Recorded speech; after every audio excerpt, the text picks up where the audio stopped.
I am the only person in history that I know of that told Easy Rider to go fuck yourself. I don't want my bike in your magazine. Mm-hmm. True story. That did not work well out for me. Wasn't my fault.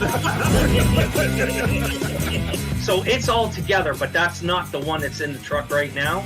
But I had to, the guy on Craigslist that I bought it from, no, that's not true. Go on, Craig. Was he Middle Eastern? Was he Middle Eastern? No, he was Russian. They can get anything. That was a cool look back then. Don't be breaking my balls. I need a drink now, you guys. Oh my God. Two guys that I know that if I put a silver dollar out on the racetrack, they could find it at 200 miles an hour and hit it, okay? Biggest difference, Bill Elliott could tell you if it was heads or tails. Jeff Gordon would stop, pick it up, put it in his pocket, and go invest it.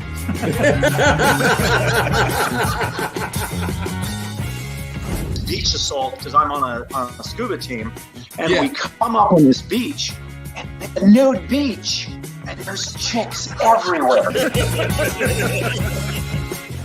Read about an audition for the Detroit Pistons dance team, and I was like, well, wait a minute. Oh my God, you got all the pictures. You're right down. You're down in the bottom, right? I thought I had all this deleted. How'd that happen? Well, Shag was he's looking like he There hurt. he is.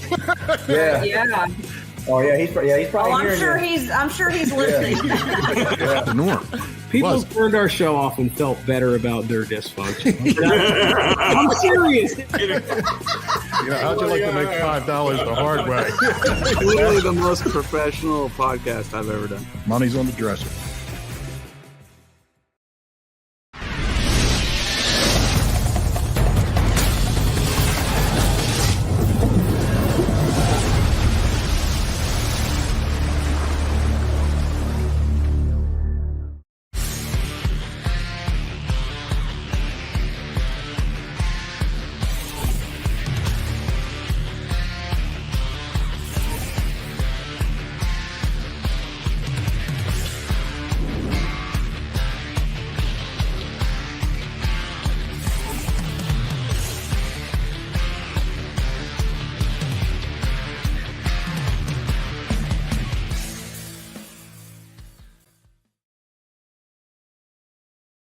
Hey, everybody, Lou Santiago. And tonight, we have not Richard Rollins. I don't know why, but he had to cancel. John's going to fill us in on all the details. So tonight what we have Nick from Amsoil. You know, the guy who gave us all the stuff for the Sticky Green Love Machine.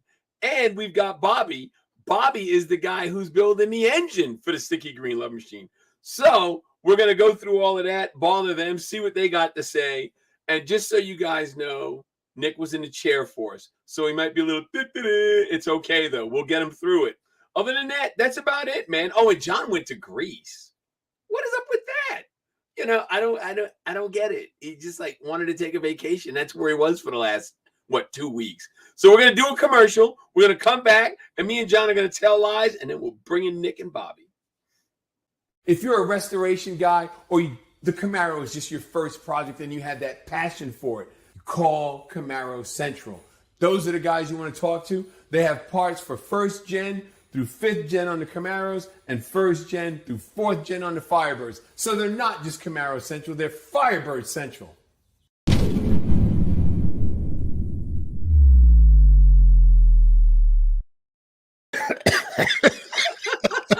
Why is my head so big? I must be too close. You're breaking my balls about Greece. I'll tell you what was funny. I mean, it's a 10 and a half hour flight, right? Yeah. You're basically a time traveler when you do a 10 and a half hour flight because by the time you get there, you don't know what day it is, what time it is. It's pretty crazy.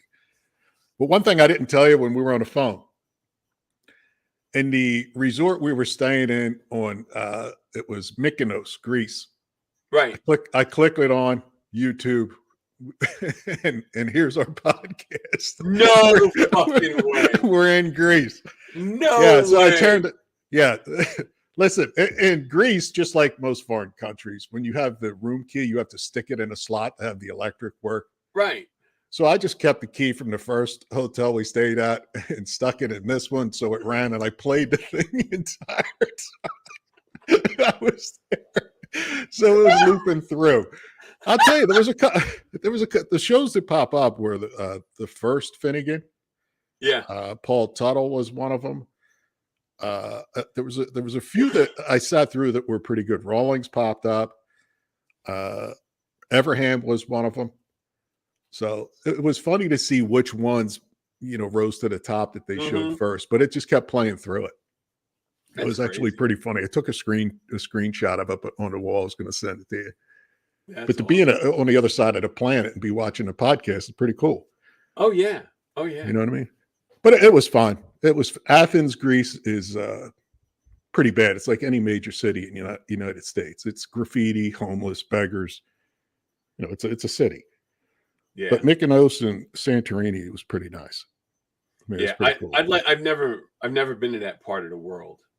Yeah. And I've always wanted to go because there's just so much history there. You know what I mean? Oh my God. It's ridiculous. Like the same with Rome. It's just ridiculous history there.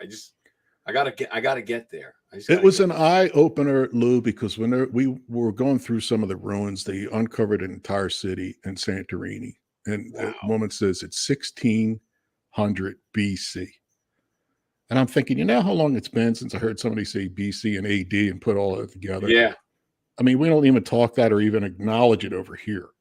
Over there, it's a big deal. It was pretty cool. But the entire city they discovered, the thing that baffled me is they said they didn't find any human remains and they didn't find a graveyard. So there was nobody around, no nothing. Like they just vanished. So aliens. That's what I thought. Aliens. They flew in, flew out. Yeah, you're expecting flesh and bones, and it ain't there.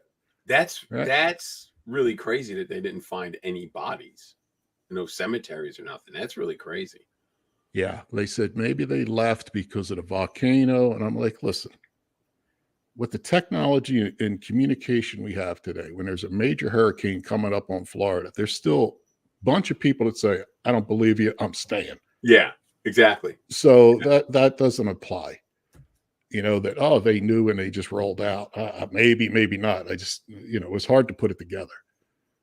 How you find all these artifacts and things, but you don't find any people. Yeah. Yeah. So what happened with Rollins? Rawlings, we went back and forth. He wrote it down as 11 o'clock today, not 8 p.m. So I think what he did is when we were on the phone and he booked the time, it just took the time that we were booking it and made it the time of the event.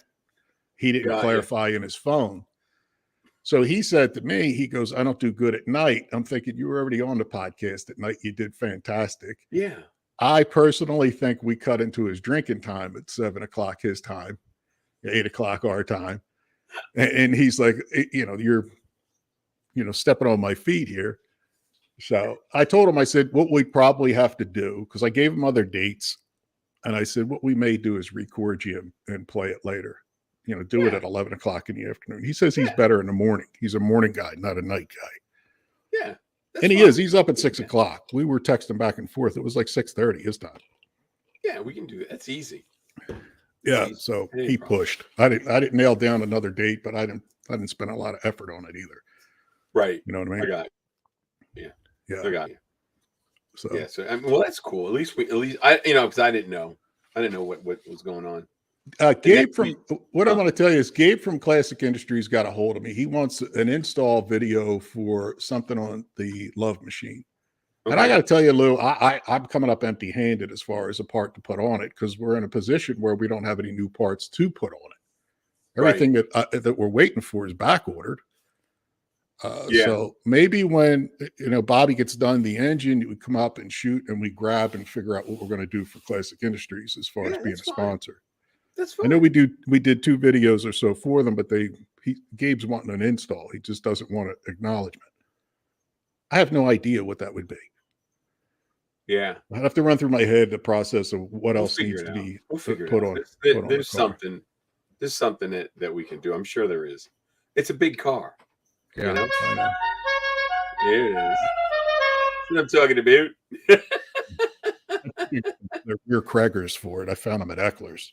So, and they were the last two I could find that were new. And Crager keeps saying they're back ordered until June or July. I called Crager, myself and asked questions. Yeah. That's crazy. And then at Camaro Central tried putting in an order, see if he can push it through. He couldn't even do it. Damn it, man. Yeah. But I'm going with the 17.9s on the back, and I was telling you, they just fit. They just clear. Good. 275 40/17 tire. It's a 10.8 wide. So it's about as big as I can get in there without having any problems.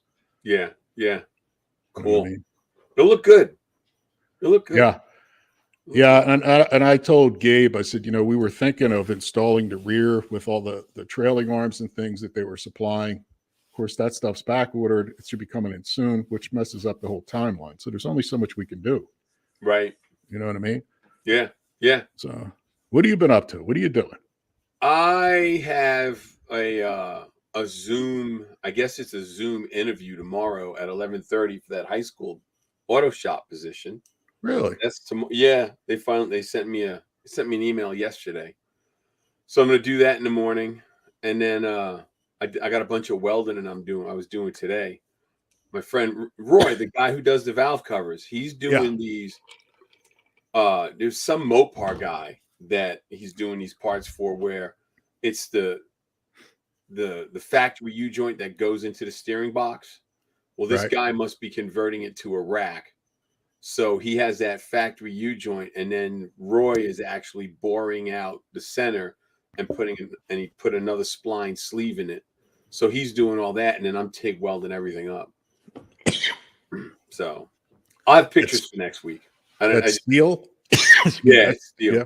Yeah. The only thing that sucks is, there's no really clean metal anymore. You know what I mean? It's all recycled. And every now and then I hit a pocket of just trash, and I gotta gouge it out and re-weld it and just keep playing with it till I get it done. But it's not hard. I'm gonna build I want to build a rotary welding table. That you use a chuck from a lathe and you make it so it spins slow. I got a DC motor. I'm gonna get a chuck probably at the end of the month, and I'm just gonna make everything I need, because it's gonna be easier. Because I'm having to weld, stop, turn it, weld, stop, turn it. Yeah. And the thing is hot because I'm preheating them. Because it's the U-joint part, the whole, like, 1.5 inches is solid steel. So I got to preheat it, and it's just a pain. But other than that, that's it, man. The semester ends for the college. It ends. Well, I'm covering for one of the guys on Friday, so that'll be the last day of the semester, Friday. Yeah, that's about it. Fast, isn't it? The summer's already zipping. I know. It You really didn't even is. ask about the awesome car behind me. You didn't ask. I mean, that Fred. car. I'll call you Fred G. Santiago. That is the 66 Rambler American. Yeah, what are you going to do with it? I would like to build it. I actually have a set of Edelbrock AMC heads. If I could find me, what is it, the 401? I think their engine was 401 or 403. I don't remember. I'd like to find me an AMC motor and stab it in there. It's a 3 on the tree car, so I'd put a stick in it. I was driving it forever. And then the brakes, the master cylinder went out, single master cylinder, and there's you can find a disc brake kit for it, but they're ridiculously expensive. Got to make it.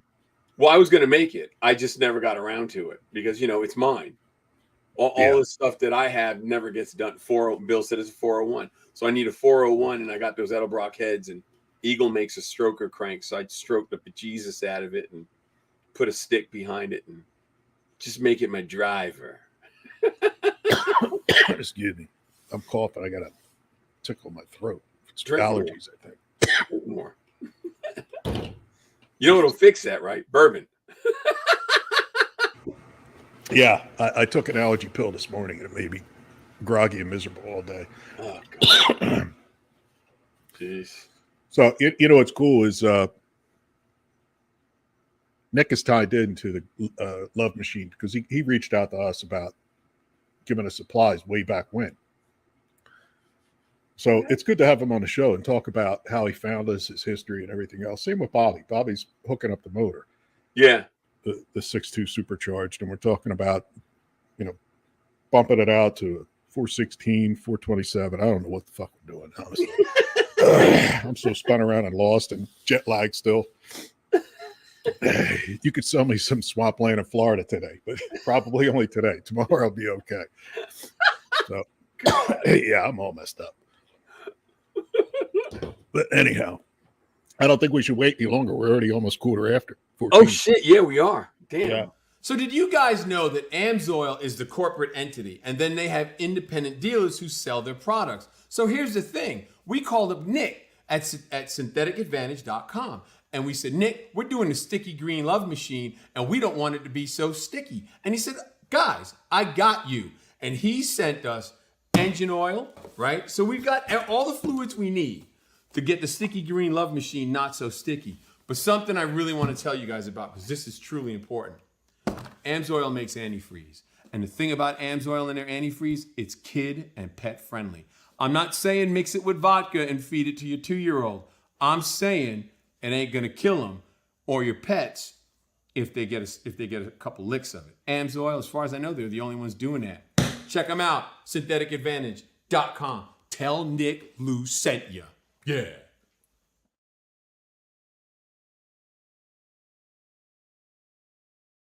Nick. Hey, There he guys. is. Yeah. I tell you, Yeah. and I'm not kidding. I told you I put this stuff in the Tahoe. Yes. I'm still doing pretty good on gas mileage. I'm banging around 19 average.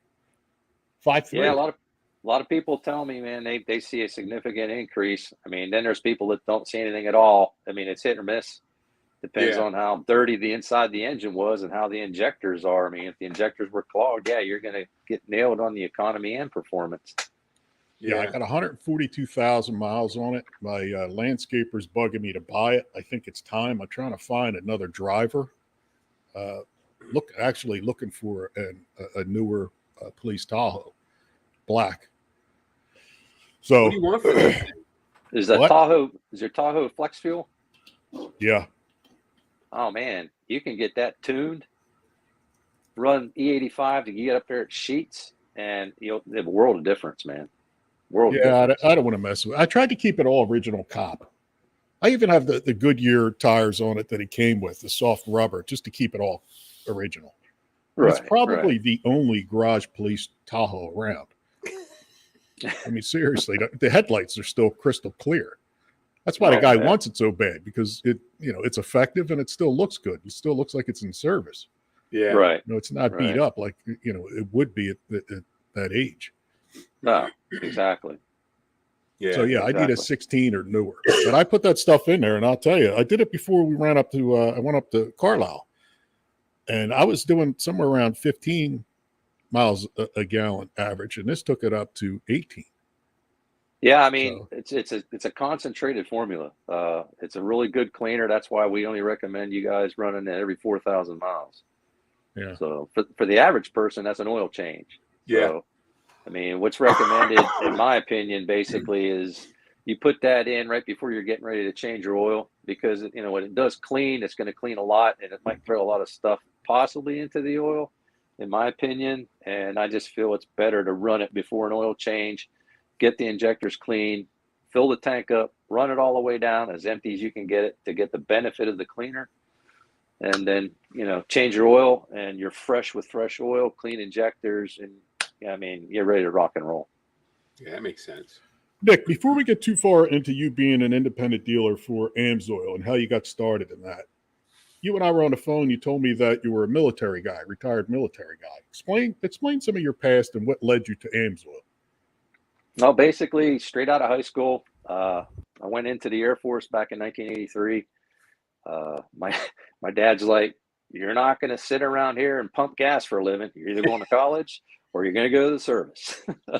So he was 4 years Navy, and he said he would have stayed in if he didn't get seasick, and he just couldn't stand being out on sea. It was just, it tore him up. So he basically said, Air Force, if you're going to go in, because you'll have the better life, you'll have better living conditions and everything around. And if you can't get in there, then go to the Navy. Well, luckily enough, my ASVAB scores were high enough to get me into the Air Force, and jet engine mechanic was what I became. So Awesome. I got stationed at Seymour Johnson in Goldsboro back in 84, and I started working on the J79s that were in the F4 Phantoms. And I was considered back shop, where we tore the engines apart, inspected them, and did all the maintenance to them, and got them ready and put them on a spare line. So whenever a jet needed them, they could pick them up. And then they converted the base over back in the early 90s, base 89, 90 to the F-15Es. And then comes in the Pratt & Whitney F-100-220, which is an awesome engine. I mean, it's still in service today. I mean, It came out in the early 70s, if not late 60s. And it's a testament to the airframe as far as the F-15. It's all around great. So I was fortunate to stay there my entire career, like in 83 to 2009 when I retired. The only thing, I had to go to Korea for a year without the family. And then I did 2 tours. I was in Desert Storm back in January of 91 to May of 91. And then I went back over in 94 for that most part. But the reason I stayed there so long, and everybody's like, how in the hell did you do that? Is because I have a special needs daughter, and I had a code on me. And so basically, they couldn't put me somewhere that could treat her, that it was no sense in sending me anywhere. Yeah. So, special needs. Yeah. So, I mean, it kind of hurt me because I couldn't really gain rank. I got up to E7 Master Sergeant. I couldn't get any farther than that because I didn't have all the boxes checked, which that's understandable, but I'm tickled to be able to be in the service. It treated us well. Matter of fact, I had the twin girls. They were both premature, and they were at 3 months premature, and so they're in the hospital for 3 months afterwards. Matter of fact, my wedding band was on I should have sent that picture, but it went up to my daughter's shoulder. That's how small they were. Yeah, basically the nurse is like, "Give me your wedding band." Now she puts it on, and it goes all the way into bangles, and it's dangling on my daughter's shoulder. So they're like 2 pounds each. Yeah, they were small. But the Air Force treated us good. I can't complain. It's a different world today, I know. I don't know how they survive with all this social media. That wasn't around when I was there. I mean, when I was overseas in Korea, you could chat, but there was still not video conferencing, talking like this or anything like that to stay connected. So that picture Ken's bringing up, he brought up a couple of times. That's from your retirement. That's the ceremony. Yes, yeah, it was my retirement ceremony. They had that flag, like so said. It was like, I think it was like 14 feet by 10 feet, hanging it from the overhead crane. And then they had the two, the 220 engines, Pratt & Whitney sitting there, and with the flags, and then the ceremony was right in front of that. So it was really cool. It was really cool. Now, you, like most guys like us, were a car guy way back when. You sent in some pictures of some of the cars that you had when you were younger and some of the stuff you recently had. Maybe we go through some of that stuff. What are we looking at here? That's my 68 Impala custom. I bought that at 14 years old because my mom and dad wouldn't let me get a motorcycle. So I bought that from the original owner for $450.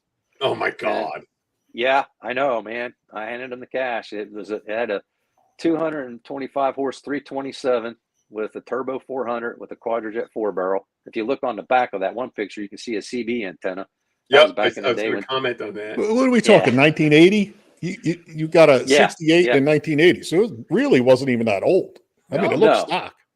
No, yeah. I mean, it pretty much was. That's what I'm saying. I mean, it's a one-wheel wonder, and I poured a whole bunch of bleach on it and pumped the tire up to like 50 PSI just to get it to spin and smoke.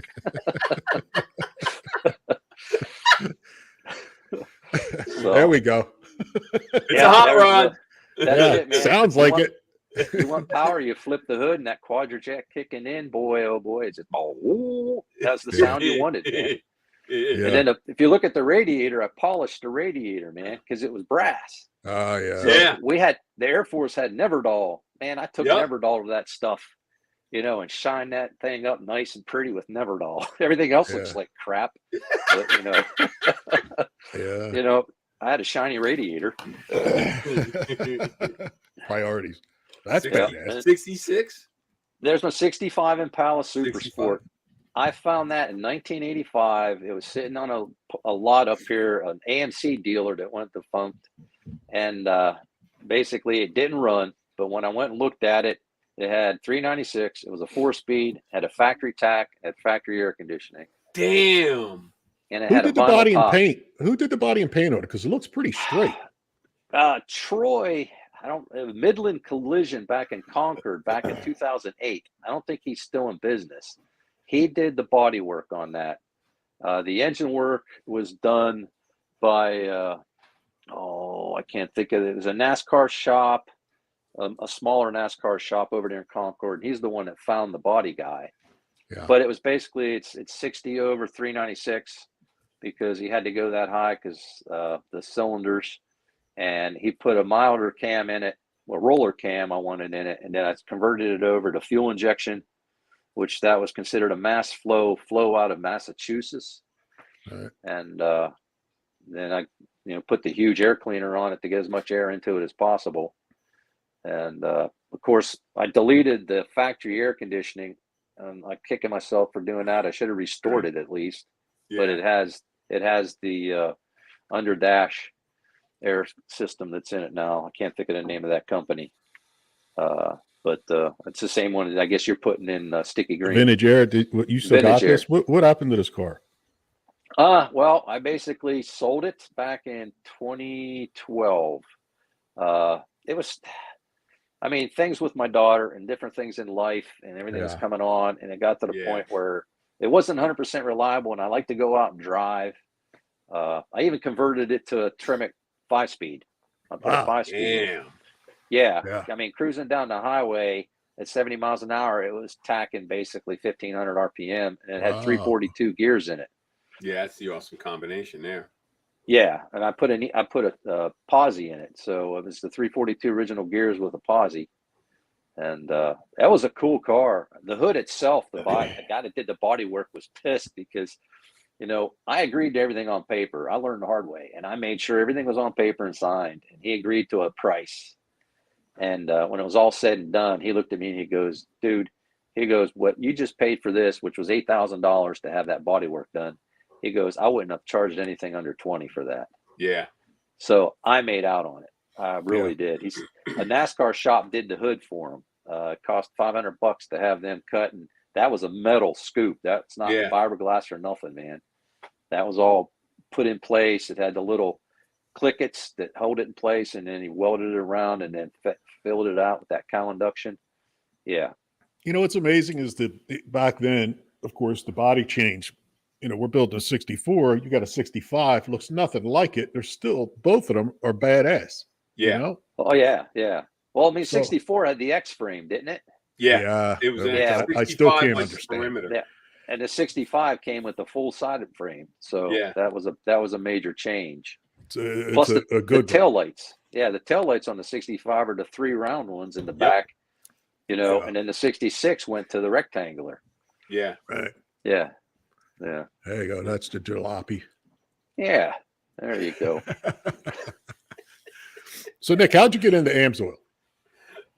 Basically, back in 99, I had jet ski. I was an airman, living it up, enjoying life, and I had a jet ski, and I was running oil in it. And a buddy of mine that was in the Air Force basically was an Amsoil dealer, and he's like, "Man, you need to try some of this stuff." So he gave me the 2-cycle for the jet ski, and I started running it, and I couldn't get over how well it would run. And then I tried the engine oil, and it just pretty much boiled down to every product of Amsoil that I tried, I noticed a difference. To me, it just seemed to make a difference. Right. And so to get it at the wholesale cost back then, you had to be a dealer. They didn't have the preferred customer program like they do now. So I became a dealer. And so I just started buying it and using it. And then my friends would buy it, and I just started working to where I would sell it, and go from there. But I didn't touch a lot on it because I was still active duty and that was still my main job.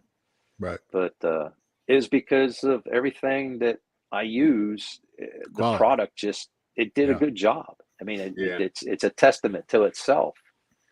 So, and the 2-cycle mix, like in lawn equipment, holy smokes, man, I give my boss some of that to try in his weed eater. And he comes into work the next day and he's like, what the hell? Because I put that in, I ran a tank and I started using it. Next thing I know, I thought I was going to blow it up because my RPMs went so high. I'm like, yeah, because you're not bogging it down with oil. You're running on good gas with quality oil. Yeah. So, and then I had him switch over his Harley to the Harley oil. And he came in again. He's like, man, I don't know about this stuff. It's so good. He goes, I put it in a Harley. I was coming into work today and I stopped at the red light and I literally had to make sure I was in gear because it didn't hit hard. It didn't clunk.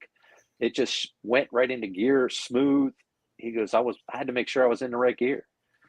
Wow. So, it's just, Amsoil does a lot of R&D. They do serious R&D. They have a serious facility up there. They really do. And they put a lot of effort into every product that they do. They don't put it out unless it meets and exceeds what they want it to. They've been around a long time. They came out in 1972. It was the first to be an API certified synthetic. There were synthetics out earlier. I mean, Mobil had it out. Right. And, World War II was where synthetics started out because of the cold. But in 72, they became API certified, the first company to have an API certification. So that's why you can see in Amsoil they have first in synthetics because of that. So I didn't know that. I knew they've been around for a while, though. That's all. Because I remember them for years. Yeah, I remember the name way back in the day. And it's Amsoil because of Al Amatuzio, that founder, was basically, he was a jet engine fighter pilot in the Air Force. And he wanted to create an oil that would work with the public like the jet engines had the synthetic oil. Yeah. So he basically came up with Amsoil. And at the beginning, it was spelled Mazoil. But then Pennzoil got involved. So I don't know the whole story other than he had to change it to the S because they were saying it was too close to Pennzoil. So, Dennis wants to know, he's got a flathead. He wants to know what oil you recommend in this flathead. Do you know that off the top of your head? It depends. I mean, is it got normal modern seals? Because I know like on the Chevy small block, if you have a rope seal, you don't want to run anything like that in it because it's not made for synthetics. If it's all sealed up, I mean, if you got good quality Felpro seals all the way around, in my opinion, I mean, to me, you can always call Amsoil Tech, but I would say our 10W40 would work just fine in that. They make gas for remote control planes. You guys make that's what oil getting for gas?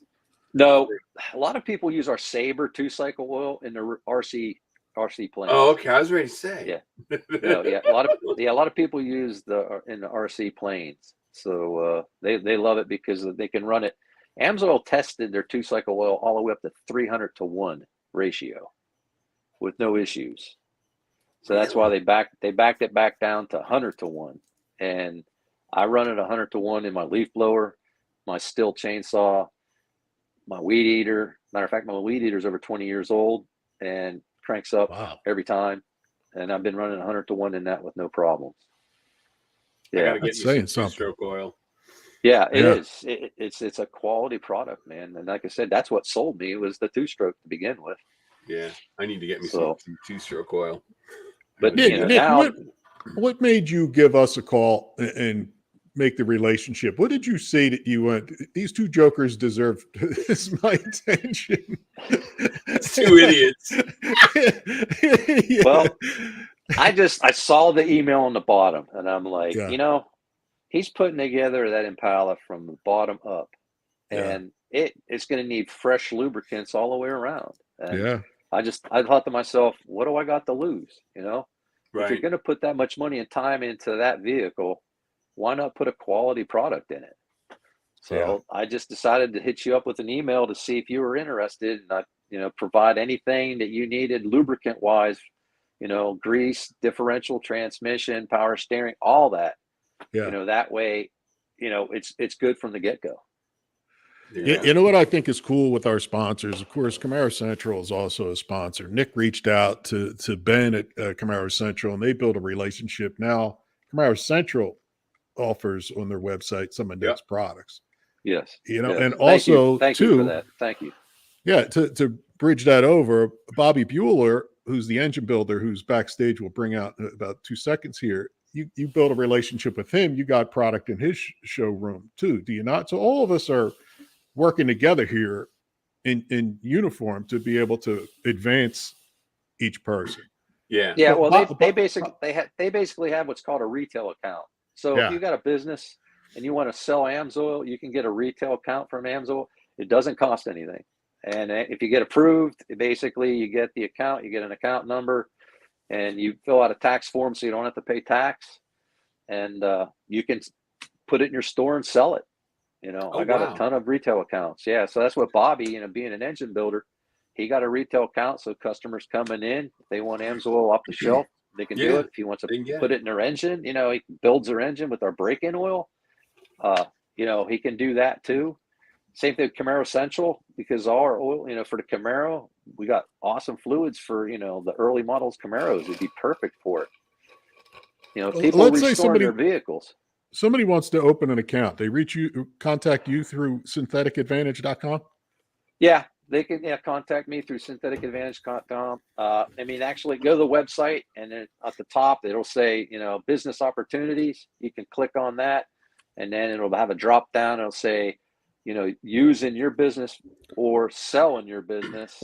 And you can click on those and basically register now. And it's just a simple, basically one-page form, and fill it out. And it'll say, are you working with a dealer? Just put my name, Nick McKicka, in there, and my number, 521390, which should already be filled out if they went through my website. And you submit it. Amsoil verifies that it's a legit business, and they get an account. Done. Yeah. Let's say they got questions. Let's say they're like, they need more information on how, the benefits of it. How did they get a hold of you? My website's the easiest because all my information's on there. My address is on there. My phone number's on there. My email. That's at the bottom, right? You scroll down to the bottom of the page. It's at the bottom. Yes. Yeah. Now with Bobby, you sent Bobby some breaking in oil for the build, right? Correct. Yeah. Yeah. Engines. That's the break-in oil. Basically, it's Amsoil's break-in oil for high-performance race engines. It has no friction modifiers. It's not synthetic. It's basically made so the rings will seat faster, because when you have everything together, the ring lands in the cylinders. They got the ridges on it for the honing marks. Yeah. And what it does is it causes the rings to seal and seat faster in the cylinder. So at the beginning, you're going to have engine blow by, but as time goes on with that oil, it causes the rings to seat faster. And so you get that seal. So you get higher compression. And of course, your performance increases. They basically recommend using that according to your manufacturer that's building the engine, or no longer than 1,000 miles, of driving, and then change it out and then put the oil of your choice in, which of course would be Amsoil. Yeah, more Amsoil. Of course. Yeah. You guys want to bring out Bobby so we can talk? You're building a first through fourth gen Firebird and you need parts. Go to Firebird Central. Tell them Lou's Hands sent you. Hey, what's going on, guys? What's up, hey, Bobby? What's up, Bobby? How are you? Good. So you got Nick's product in your showroom out front. Is that where we're at? Yes, I do. Soon to have more. That's awesome. There you go. Oh, I love the product placement right there, man. That's awesome. You like that, right? Yeah. I tried to stage it nicely for everybody. Really there you go. In there, Yeah. Bobby, listen, I was talking to Tori. He was telling me about your pop, because I was asking your origins, because you're a young dude. What are you, 32 years old? 32 years old. Yeah, so I took Born a in good 1990. Jeez, hard to believe. We're old men. But he said something about your dad being in the business, and I guess that's where it rubbed off on you, because a lot of times there's a couple things. You know, we want to know who influenced who and how people got into it, no matter what their age is. And of course, we work with Armo, and Armo is Take a Kid to a Car Show, trying to bring in the younger age group. And out of, I think, all the guests that we've had on, you're probably the youngest guy. Lou, have we had anybody under 32? Nope. Yeah, it's all old heads like I ourselves. think I'm breaking some new ground. Yeah, you got the record. Yeah. So talk about. We really haven't. Talk about your dad. Talk about what started this. So basically, all I can say is I was born into this. It wasn't so much a choice. my dad's been doing mechanic work and machine work all of his life. You know, he started out with his father. They actually had a garage in Brooklyn, I believe. I can't remember if it was Brooklyn or the Bronx. I'm so spastic right now thinking about everything else. Just being on the show is, blowing my mind. But yeah, it's been in the genes, man. I've been doing this aptly since I've probably about 10 years old. So I got about 22 years of hands-on machining, me and just the machine, really getting after it. So what did your father specialize in? What was his shop mainly? People would come to him for what? So basically, he was ace crankshaft. So if you had a crank that needed to be ground, welded, fixed, straightened, balanced, we were the #1 shop on the island, and there was nobody else, bar none. We actually put a couple of businesses out of business for their bad business practices, just showing up and doing the right thing. Yeah. What's your pop doing now? How's your father now? Great. He's actually over at another neighboring shop right now, helping out a friend of ours with an LS7 based Corvette. Go figure. You know what's fucked up? His father's probably our age. Yeah. Yeah, he's 59. 59, going to be 60 this year. Yeah, see, there you go. Same as Lou. Lou, like, what's your birthday? Like next week, Lou? May 27th. Yeah. Oh, no way, really? Yeah. We're gonna have his 60th birthday party on here. Wow. He's old. Chicken. He's the oldest. Out of the Brady Bunch group right here, he's the oldest. Yeah, look up. My oldest son is 30. Oh man. Jeez. Here I am trying my damnedest. So Bobby, how do you go from that? Where did you go after? From what I understand, your pop retired. No, he didn't so much retire. So basically, he just didn't want to be the boss anymore. Yeah. He was sick of doing it. The business was stressing him out. And at one point, I was supposed to be taking over the business, but life got in the way at that point. So, we moved down the road. He wound up selling the business to the current owner now. He still works for them.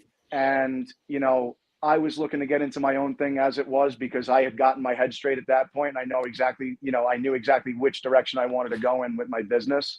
Yeah. So at that point, I, parted ways with them, and another friend of mine had a shop that I had established within his walls. And then after a couple years of working together, he needed more space, I needed more space. We shook hands, and I moved on to this place now. Right. Wow. Cool. So you just opened this shop up last year, right? Yeah, at the end of the year, brick and mortar started November 2022. Damn. I got to tell you, when I was there, he's very organized. I mean, you first walk into a shop, you take it in. My garage and Lou's garage, there's shit everywhere. I mean, I know where things are where I left them, but there's shit everywhere. Yeah. I went through Bobby's place, very well organized, and he's got some machinery in there that's worth a couple bucks. It isn't like it's low rent ghetto. I mean, he's got some money invested in his shop. Yeah, you're in the shop now.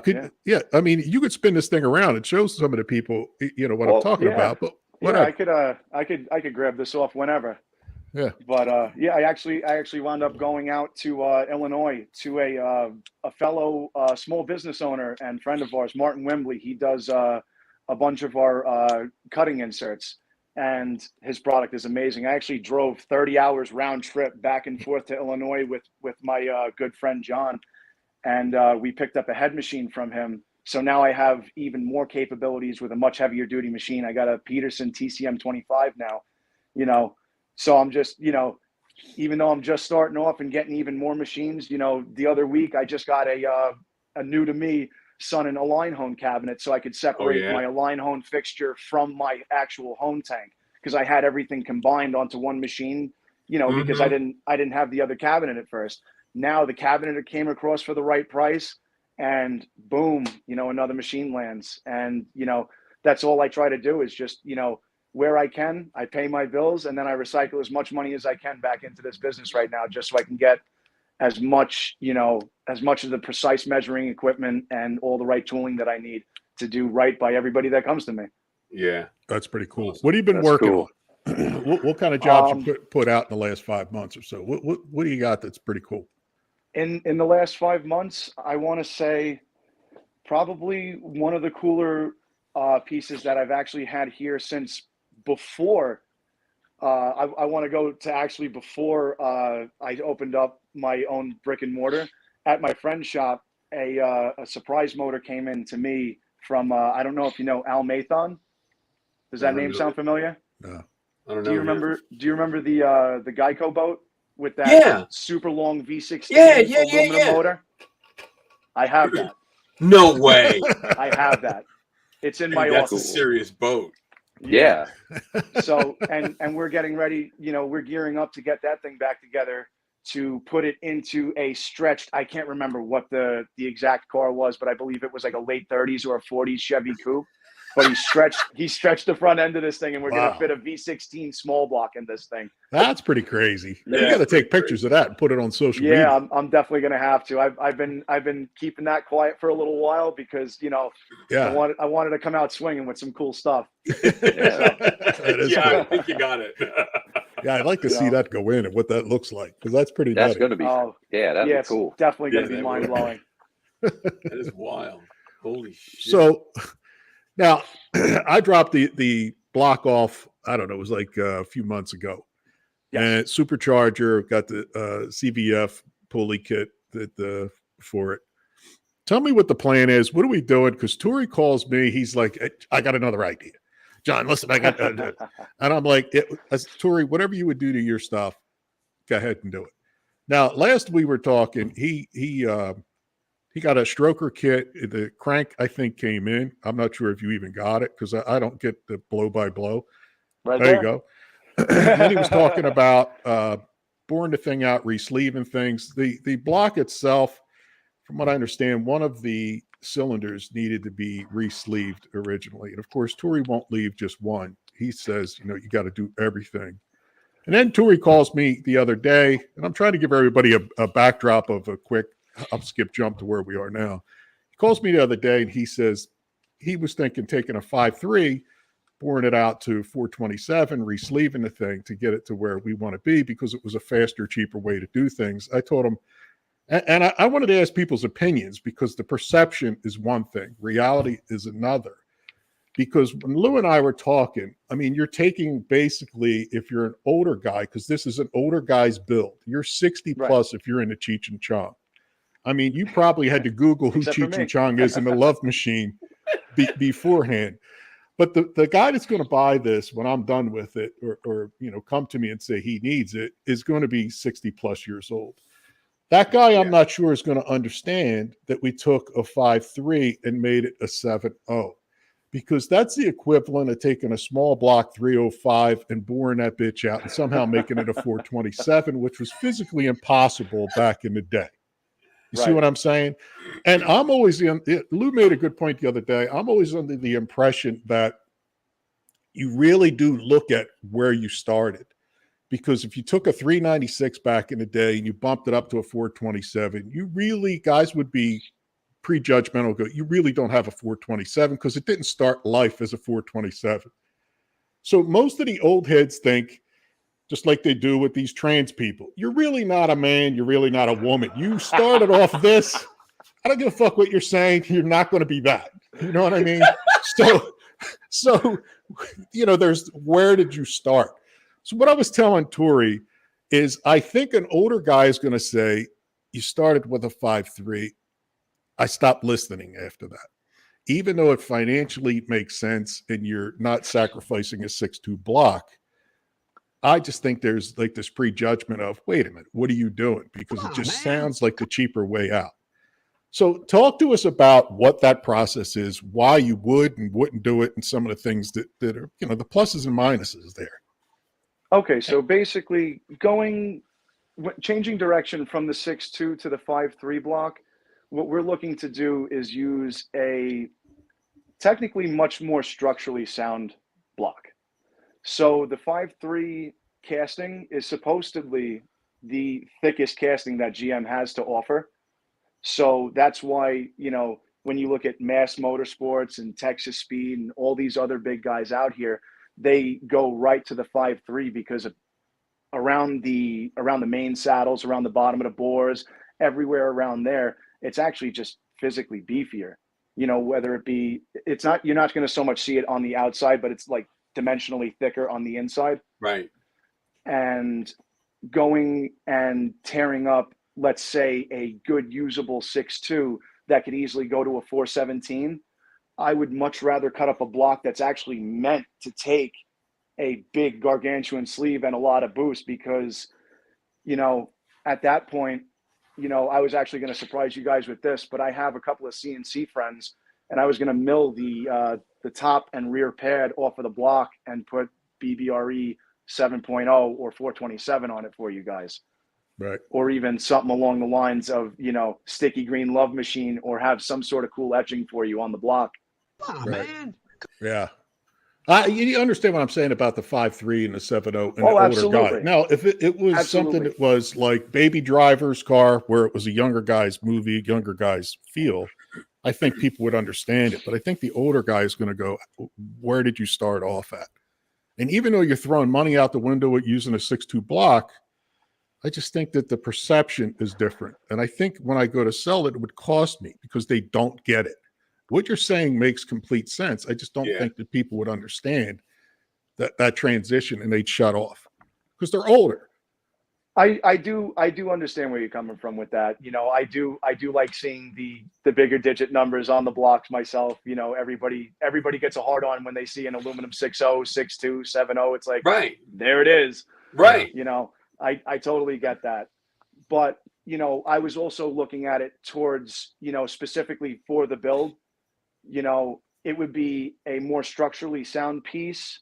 And honestly, whatever way, whatever way you guys want to go about it, I'm fine with doing. You know what I mean? Yeah. Because we're essentially just oversizing. We're going to be cutting the original sleeves out of the block and going to a bigger bore and landing a 4125 piston in there instead of a 4070. So now, for people who don't know, I know, like when you do an old school small block or big block, you bore it out, you leave a little ledge on the bottom so the sleeve goes in there and bottoms out. Is the LS like that, or is it more like a diesel engine where you can cut out the original sleeve and then jam in an entire new sleeve and not have anything left behind? You know what I mean? That's also what I was going to get to. So they have multiple different sleeve designs to where you can either do what's called a dry liner, which only sees aluminum, which is, landing inside the original, infrastructure of the block, let's say. And then they make a wet sleeve, which is like a Dart and MID or one of those crazy LA sleeves. And you cut out and gut out the entire, section of the block and replace each setup with a ductile iron sleeve. So now, essentially, it doesn't even matter what that block started at. When we're mid-process and machining, there's nothing in the actual deck of the block anymore. It's only the outer surfaces of the block.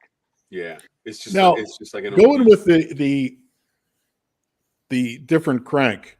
The stroker crank, you need more travel. You'd have to sleeve the 6.2 anyhow. You couldn't leave the original sleeves in it, right? No, you could. So with the in a sense of keeping it a 417, you could leave the original sleeves in. In a sense of going to 427, you would have to, because of the physical bore diameter. You couldn't make it to 125 without going to a physically larger sleeve, because they're a very thin sleeve to begin with. The 5.3 sleeve, on the other hand, wow, those things are thick. Okay. I actually just cut one the other day from 3780 stock bore to 3903 for a Holy factory 5.7 shit. bore. Yeah, out of a factory sleeve. I couldn't believe it. I sonic checked it before and after. I was blown away. So, obviously at that point he's naturally aspirated, maybe tickling it a little bit with nitrous, but still, that's a lot. That's a lot of meat in that block. Yeah. Yeah. Holy shit. Yeah, It's, to me, that's totally backwards. For what you would think so. Because, when you stop and think about it, historically, all of the manufacturers, they would always put that kind of block in the big block, or or something that they're aiming straight towards power, not every 5.3 that's in a Chevy pickup. You know what I mean? Like it's supposed to be in a supercharged car. That's crazy. Yeah, it absolutely blows my mind. Absolutely blows my mind. So, Bobby, outside of that 5.3, this was your build. What else would you do to this thing? And what are you planning on doing? Because Turi is all over the place telling me this. He calls me, blindside me that. What about? And I'm like, where are we at? What are we doing? Did you get the pistons in yet? Are they coming or what? So we actually have the pistons right behind me, right there. Nice set of 427 Mall Motorsports pistons. Okay. So we do have a set of pistons to work with. We got the rods and crank behind me, along with Nick Amsoil right there too. There you go. The brake and the Z rod. And we got plucking the shit out of everything. Bobby's a natural. Yeah, I'm first time, right? That's pretty good. And we got a boatload of parts from Brian Tooley. He's been hooking us up with an awesome trove of goodies. You know what I mean? And CVF, I unloaded, just part of the box. Yeah. And like there's still like another mountain of parts that just goes that way. Yeah. They gave you everything. You got to let me know if the bottom pulley, because I told him I need, we're putting a supercharger on it. Correct. There's supposed to be an adapter for the pulley, but I wasn't certain whether that was in it. I never opened the box up. I dropped it off the way I got it. I think it was still taped shut when I gave it to you. I don't know. Yeah, I actually just unboxed it for this. Yeah. So you go through some of that shit. Initially. Yeah, let me know if you need that, if they make it, or we got to get a GM pulley for the bottom of it. Now, Tori is talking keying it, then he was talking, doing some things so it doesn't spin and that kind of crap. But so back to, we're going to re-sleeve everything. What are we doing as far as the end here? Are we going 6.2 or are you still pushing the 5.3? What do you think? So honestly, the only reason I would have a push for the 5.3 is to make sure that it was just a structurally sound piece. You know what I mean? I've seen over and over again how people keep hurting the bottom ends of like the 6.2s and especially the 7.0s. So like if you were to get it like a chart of like, strongest to weakest, it would be basically, the iron block 4.853 would be the end all be all. And then once you get into the aluminum stuff, I would say that you got like the 5.3 being the strongest. After that, the 6.0, the 6.2, and unfortunately the 7.0 is the weakest block of them all. Yeah. So like, they just had windowed mains and everything like that. So with the 5.3 block, it's more structured for a truck. So, it just came with a girth certificate. You know what I mean? Right. Yeah. Right. Yeah. Like I said, the problem that Lou and I were talking about is if we take this thing across the block at Barrett Jackson, we have to start announcing the history of it. If you look at Barrett Jackson, those guys are older guys. They're not 25 years old, 30 years old. It's the trophy wife kingdom of the world. Yeah. I mean, that's where they all go. And what people don't know, you're not wrong. At Barrett Jackson, they give you free alcohol when you step up to those levels. Those guys waving at the top in Craig's skybox, when they're going 2 million, those guys are drunk as shit. They just don't tell you that. Because when we get the pass to go in, you get 16 drinks a day. Oh. Now, even when I'm home, 16 that's a long, that's a whole day plus worth it. You can't tap out. I don't know if I could schedule that. I don't Right. know. I'd be What I'm getting at is they would have I to don't see what the announce problem it. is. They'd have to announce this. They're going to tell you this was what the motor is. This is the rear. We go through the specs, and they're going to ask. That's one of the things. Where did it start? What is it? What's it from? Is it LS3? Is it 5.3? What is it? So Right. that was my other fear, because that's probably where we're going to dispose of the thing when it's done, after we run its course after 2 years or so. So Lou wants to jump in it and drive to Vegas, SEMA. But Why not? Swing by, pick me up, and we'll tag team. Yeah, Got no problem with that. It's only so 40 that was hours. my It's not only a big thing. deal. I mean, I looking, hearing, doing, following up. I agree with you. I'm still stuck saying that guy is not going to get it, and I don't have time to educate him. And I think it would hurt me financially in the end, because the mindset of 305 you know to what? 427. Yeah, you know what? Sticking with the 6.2 in this case would probably be the best solution. Yeah. Especially from where you're coming from. I totally understand the Barrett logic. Yeah. You know what I mean? It's creme de la creme, so we gotta deliver. Yeah. So I got no problem with that. Tori's he was talking horsepower numbers the other day. And I've told Tori from the beginning, I don't need 1,000. I can't get that the traction. You heard me probably at the beginning. I got 9-inch wide rims, 10-inch wide tire. Yeah, I did hear that. That thing was would like, just smoke down. Yeah, it would just smoke down the road. I didn't tub it out, with the X-frame. And realistically, would have. You know what else is stupid? I mean, MagnaFlow hooked us up with the exhaust. The exhaust runs on the inboard side of the wheel well in the back, about this far from the tire. Doesn't run under, inside. It's on the outside. We'll fix that. Cheater We'd slip. have to hack it Little up. tweaks. I can fix that. I can fix that. But what I'm saying is, we're running out of real estate and room here. Yeah, you're so running out of room quick, at 700 horsepower, Bobby, I'm still. I know you're going to be painting 11s. Yeah. Unconditionally. That's like having a 14-inch penis. Yeah, sure. What are you going to do with that? What I'm saying? Getting a porn. And I'm telling you from experience. Change your name to Miles Long. Change your name to Miles Long. Yeah, right. What I'm getting at, I'm taking a long way around, but where do you see this thing landing as far as horsepower? And also, too, take in mind, people don't know that we had Gwatney on, Aaron from Gwatney, about, 2-3 weeks ago. And he's agreed to take the heads and, polish and port and do his thing with the heads. So, and I don't know how much of a difference that makes, but when you sharpen your pencil, where do you think we're landing? So we should be able to accidentally sneeze out 700 horse. I also planned on keeping this as, a very moderate boost build. Yeah. Just to keep it tame, keep it drivable. I didn't want to throw too much cam at this thing, because ultimately it does have to be a driver. Yeah. You know what I mean? I want to see this thing go across country. I know you guys love driving these things. Why are you going to build them if you're not going to drive them? Yeah. Right. So I wanted this thing to be the most fun it could be, while, you could crank on that vintage air, step on the brakes and turn all the way to the right and not, worry about stalling the damn thing, Right. not having too much cam.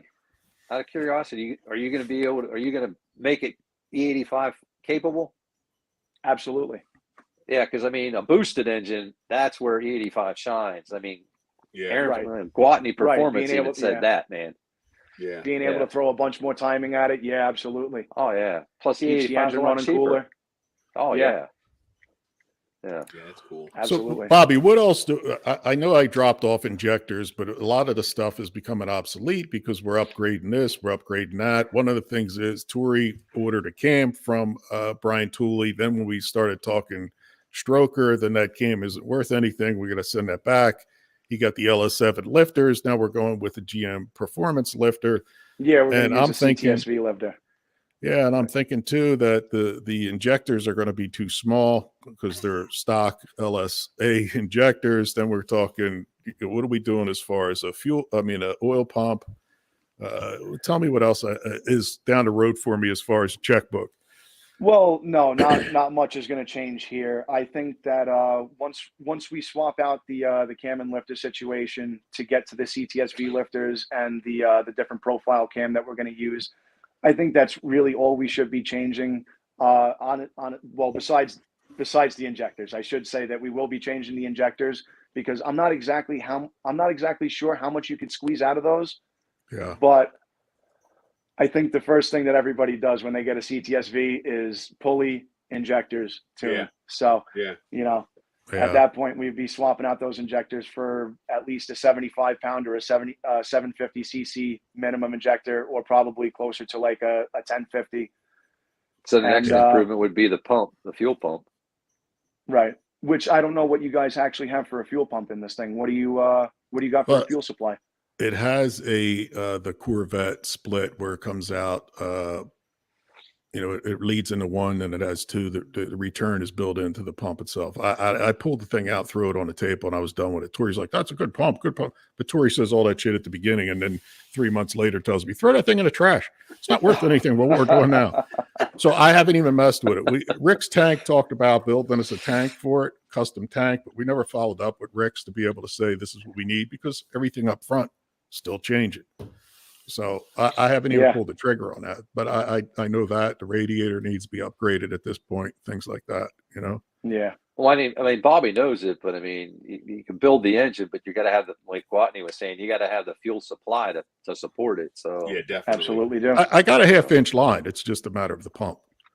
Oh yeah. Well, and I know the guys at Fuel Lab. So I mean, and okay, I was going to say, if you have anybody that you can get on with, we can get a little bit more oomph in the fuel system now. Yeah, I know the guys at Fuel Lab, and they make some serious pumps. Yeah, they do. Yeah, that's not. I mean, I've known them since they started. That's I can make a call. It's easy. Yeah, I just need all the specs when I call them because they're gonna play 20 questions with me. You know what I mean? Right. Yeah. If we wind up over fueling this thing a little bit, you know what? Better a little extra fuel potential than not. I'd rather have a little room to grow than room to run out. Yeah. Better to run rich than lean. Yeah. Yeah, that's for sure. That thing's gonna get hurt if it's lean. Yeah. Lean is gonna lean. get hurt. That's for sure. Yeah. Crazy. But yeah, I mean, so okay, so the hell with John's engine. The hell with I don't give a damn about it anymore. This fine piece of machinery in the behind me. Keep your eyes peeled for a 401 block. Yeah, I heard you saying that before. I was like, okay, I'll definitely keep an eye out for that. Lou, put a fucking LS in that thing and be done with the 401 shit. No, it's bad enough. It's bad enough you're building that POS. I would. You know what? Okay, how about a 3rd gen Hemi? I could do a 3rd gen. Yeah. Okay, how about that? Yeah, I can do that because we can make the connection. Rambler was bought by AMC. AMC was bought by Chrysler. I think we can do the Hemi, and no one's going to question it. And we got an oil for a Hemi. Yeah. See, there you go. So we got to get Ralph Gilles back on and tell him we need a Hemi. Exactly. That's exactly it. And then tell him, Bobby's going to rip it apart and make it better. Got it. Get rid of those lifters immediately. Yeah, I mean that's what we could do. I could jam a Hemi in it with a stick. I'm on board. Wow. I'm down for that. Yeah. Wow. Lightweight. Make it a driver. Driving around with the AC on. We'll see how big we can make this one. Okay. Right. Okay. I got a tubing bender. I can put a cage in it. You're gonna have to. Fine by me. You're gonna have to put some brakes on it. I can do that too. That ain't a problem. That's easy. That's easy. I can handle that one. Oh man. I wonder what stick you're gonna put behind it that'll last. None of them. None of them. I would do a TKX, but none of them would live. They would. They'll try their best. They'll try their best. Bobby, when Tori was talking about putting that thing on a dyno, and I don't know if you got that worked out, if he's talking out his ass or whether he's got somebody lined up for it, but make sure if you can, I don't care if it's with your cell phone, a short video of that thing on the dyno, the final pass, so we can get some ideas, some numbers, and document it. Absolutely. You know what I mean? And if there's anything else, that, when you're working on it, doing that type of thing that could follow up and document, where you're at, what you're doing, put that on social and we'll share it, that type of thing. I'm sorry. I've been so MIA on the internet. I've just been so slammed with work. That's good. Though. Trying to keep up with it. Yeah, that's fine. So, no, we totally understand. But plus you just started your stuff. You got to, you're on your own now. You're the boss. You got to make shit work. Yeah, social media is. If your phone is ringing, keep doing what you're doing. Yeah, right. Yeah, I appreciate it, guys. I really do. It's cool that he's a young dude because, like I said, Armo's constantly got to get the younger guys, and I don't know if you've been out to SEMA, but we're going to try to be we're going to try to get out there and do the podcast from SEMA. So maybe we could, all meet up, have a big party. Lou would pick up the liquor tab. I'm down.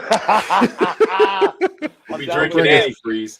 American Express Black. Make sure it's a toxic-free stuff. Oh, don't worry, it will be. Lou would drink the right shit. He'll give everybody else the Kool-Aid. Here, have some. Hey, cheers, mother. Picking our pockets. I don't know what happened. 220, 221, whatever it takes. Wow, that's a good reference. Bobby, you got anything else before we roll? Because we're already at 11. We ran a little late because we were dragging. We took some time before you came. I didn't even realize how much time had passed. I was just having too much fun. So I know it does that, right? Quick. Right. You know what I'm Bobby, gonna do after this? Tell everybody where they can get a hold of you, all your social media handles and all that, your email, all that stuff. So Bobby Bueller Racing Engines on Facebook and Instagram. If you want to get in touch with me, the easiest way is through my email so I can keep everything nice and organized. BobbyBuellerRacing@gmail.com. And if you have any other needs for that, I have a full listing of my address, phone number, and everything on the Facebook page. So I'm gonna try and get some more posts going so I can get you guys energized with this build. There you go.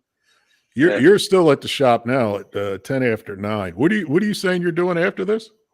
So probably getting back to work. There you go. I got a couple engines that people are putting the screws to me, and I'm allowing it to happen. But you know what? I want to see these guys out on the street and beating these things up. So we got races to win and streets to cruise. So there you go. I got to do what I got to do. You go. Doesn't happen too often that I stay this late, but when I do, I'm going to try and crank out as much as I can. Yeah. There you go. Yeah. So, all right. So Nick, tell everybody where they can get a hold of you. Basically the easiest. My email is sales@syntheticadvantage.com, which is an easy one, or my website is Synthetic Advantage. My Instagram is Nick the Amsoil Guy, and my Facebook page is Synthetic Advantage. So any of those will work just fine. It'll work. John, tell everybody where they can get a hold of you. Right here every Wednesday night, 8 o'clock sharp. We talk shit every Wednesday. We got Joe Zolper coming up and talk to us about the Builders Brawl next week. Yeah. And then after that, cool. we got who we got after that? Chip. Yeah, I think Joe is Chip. Cool. Chip Foose Very is cool. coming up. Yeah. And then I think the week after is Bill Goldberg. Yep. Bill's. Yeah. So maybe we have Rawlings back after Goldberg. Yeah. We're going to throw Goldberg a beating. Goldberg's always at SEMA, too. That's where I've seen him a couple of times. And Barrett Jackson. I told you that. So. Yeah, we'll make it happen. Cool. It's going to be good shows. Yeah. Oh, yeah. All right, so guys. I appreciate it. Yeah. Just remember, it's 3 lefts don't. That's at Gmail. That's our email address. You want to get a hold of us, that's the best way to do it. And most people have my cell number, it seems like, so because I give out cards like they're candy, so just call or text me. Lou, money's on the dresser. I think we had a great show. Bobby's building some engines. Nick's giving oil out. I mean, what more can you ask? You got to have oil for the engine. So until next week, we have Joe Zopler coming in. We're going to talk about the Builders Brawl because it's Memorial Day weekend when he has it. So it's right around the corner. So you guys need to get the info so you can check it out. Until then, later.